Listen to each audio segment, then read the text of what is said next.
So here I have the Vacmaster Vacuum. I've been using it for a while now, and I was looking through all the frequently asked questions, and I saw, what is the ease of setup for this vacuum?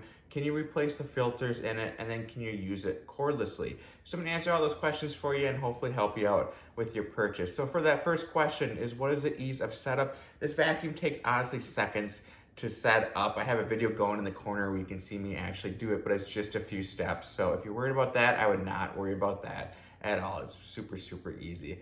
And now for the second question is, can you replace the filters? Yes, they do sell replacement filters, but you can also just take it out, remove it, and wash it. So whatever suits you best, you can do. You can buy replacement ones or just wash it if that's easier for you. And then the final question is, can you use it cordlessly?